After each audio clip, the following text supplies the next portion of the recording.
What's going on, YouTube, and welcome to Goal Line Hockey. It's your boy Kevin Forte. Today we are taking a look at the latest trade rumors, and in today's case, it might not necessarily be so much about the trade deadline, but what could be coming this offseason for the Chicago Blackhawks. Today we're looking at the Blackhawks and a couple of big players they could be looking at in free agency or potentially giving an offer sheet to this offseason. We're going to discuss all of that here in today's video. Thank you so much for watching us here on the channel. I appreciate the recent support. And as we get closer to that March 7th trade deadline, and that's going to be on a Friday in March, the first Friday in March, we will be doing a live stream all day for that game, or before the trade deadline at 3 o'clock Eastern. So make sure you're subscribed to the channel, you're keeping up to date with all that stuff.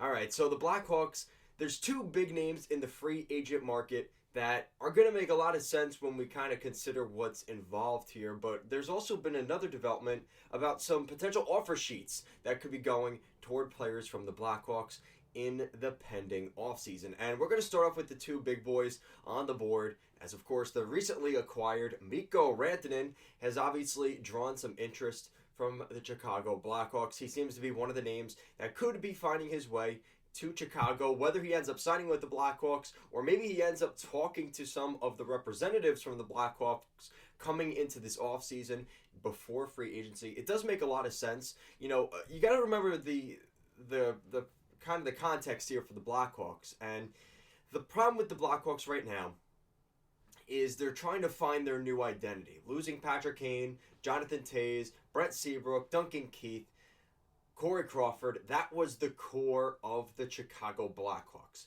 And when we talk about the Chicago Blackhawks in 2025 here, a very vast difference from what we saw a decade ago with the team that wore the exact same colors, but now with different names on the back. It seems like they're still looking to figure out what this team is going to be made up of. And obviously, the first guy we know, which is Connor Bedard, he's obviously the biggest part of this team. But now the question is, who's going to be kind of, maybe not necessarily the sidekick, but who's going to be playing alongside Connor Bedard throughout his NHL career? And this offseason, I think the Blackhawks are looking to find some solutions to that issue.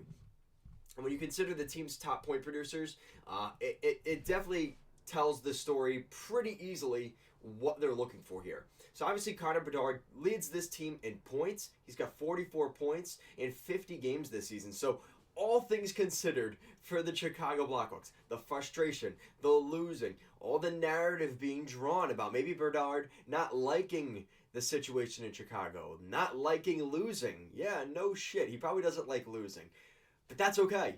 And that's what we're kind of talking about here, because I think this offseason, the Blackhawks are looking to add probably these two players, if they ideally could, in a guy like Mikko Rantanen, who played just down the road for pretty much his entire career with the Colorado Avalanche. It obviously makes a lot of sense why they would be interested in him.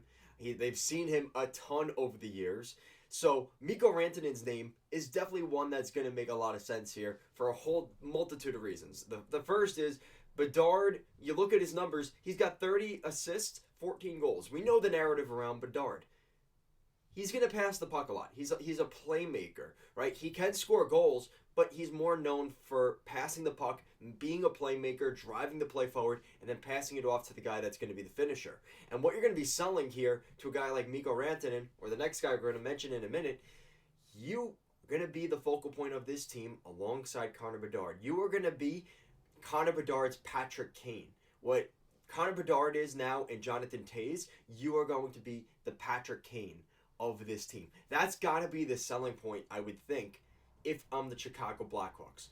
And when you have a guy that can feed you the puck like Connor Bedard, it's going to be an easy sell, but the question is, how attractive is it going to be against other teams that are also going to be trying to get these guys? Because I can guarantee you, if all 32 teams don't at least speak to the agent of Mikko Rantanen, or the next guy we're going to mention here, which is Mitch Marner, they're not doing themselves a service. And they have to do their job. They have to find a way to at least be in the conversation and get a feeling out if Rantanen is even interested or not, right?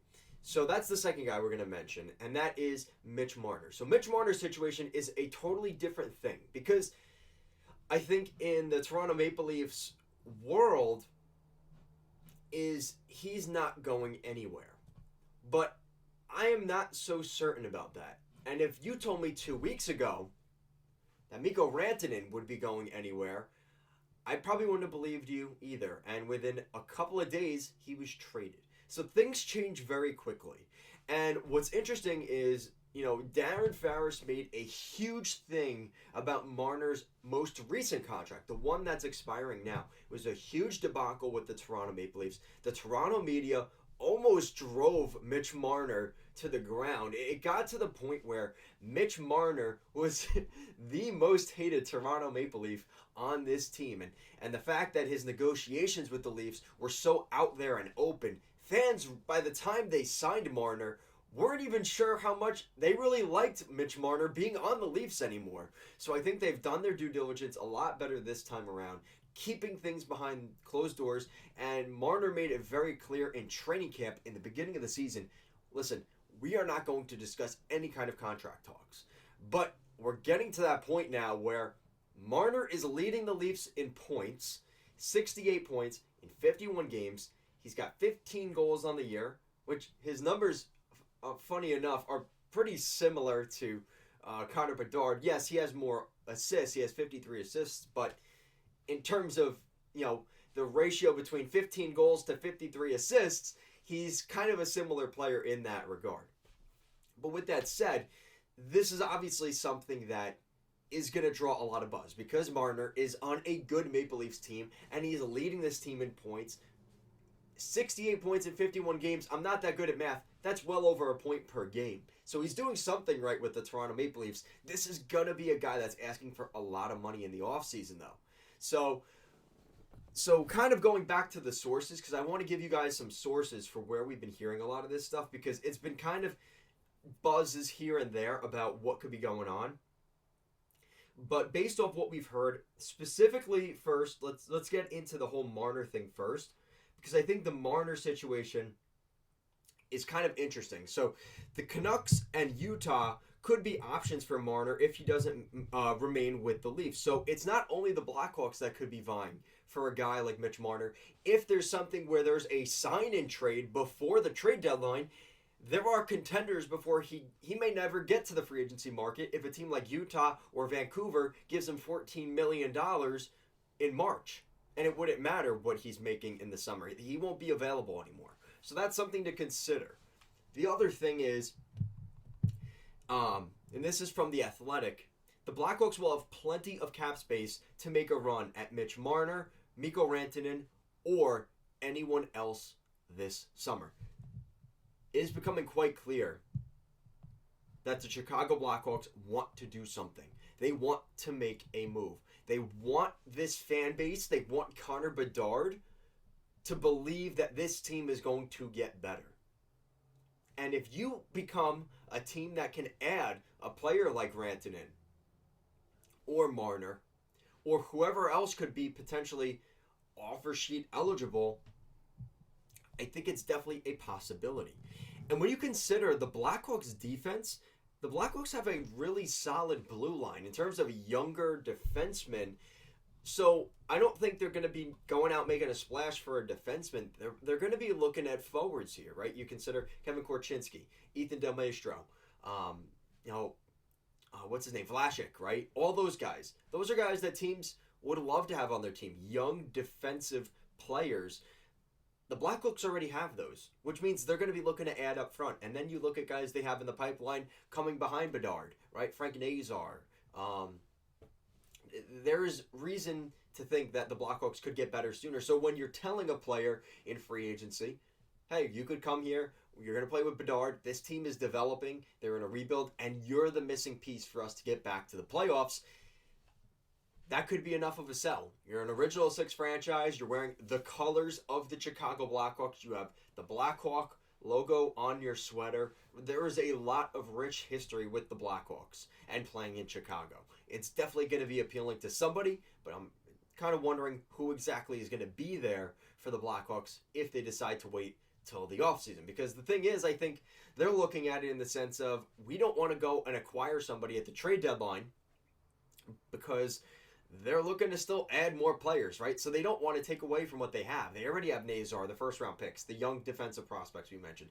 They don't want to trade those guys to get a player like Marner or a guy like Rantanen. They'd rather just pay him a little bit closer to the higher end of his value in money than going the other way and losing those assets. So that's going to be an interesting thing to watch here. I've heard some weird rumblings about what could be going on with Rantanen. Again, the Oilers have been interested. Obviously, the Hurricanes are going to be in the conversation. How far into the conversation they are, we're probably going to need to wait to hear a little bit more about that. But I would definitely safely assume there is going to be somebody out there looking to get these guys. And if it's not the Blackhawks, it's going to be somebody. So another thing I think about too is if they move on from Seth Jones, right? If they trade Seth Jones away, that's going to free up some cap space. And then you kind of wonder, why would they trade Seth Jones? They're looking to move that salary. And again, like I said, you've got some young defensemen coming up. You're trying to create cap space. You're trying to create room in the back six of your blue line. There's a couple of different things to consider here. So when it's all said and done, like, which of these guys would be the one that I would be looking at the most? It's probably more Mikko Rantanen right now. And if Marner gets there, I think it's great. But I think there's still a lot more hurdles for Marner to get to free agency. I think at this point, Mikko Rantanen is playing with the Hurricanes. So he's not re-signing with the team that he's been with forever. The Avalanche, he's already been traded. The Hurricanes are what they are now. They're trying to win a Stanley Cup. They might not have the cap space to re-sign him. We'll see what happens. I think he's looking to hit the market. For Marner, he still hasn't been traded, so he might be staying with the Leafs. If he gets traded, is it going to be a similar thing to Rantanen, where teams acquiring Marner, knowing that he's going to hit free agency, but they're getting him as soon as possible because they want a long playoff run with him? Are they going to sign and trade for him? Or is he going to be available on the market? There's a lot of different things still in place for Marner. But it is going to be very interesting to see how this plays out, because the Blackhawks, they want to get back to winning. They want to sell this fan base. And this is a guy you could put on the United Center poster outside the building if you bring in a Rantanen or a player like Marner. So that's my selling pitch for Marner and Rantanen. I'm sure the Blackhawks will give a better one than I did, but don't be surprised if they are players here down the stretch, and we start to hear more and more about what the Blackhawks could be gearing up for when they start making trades, maybe selling some guys off.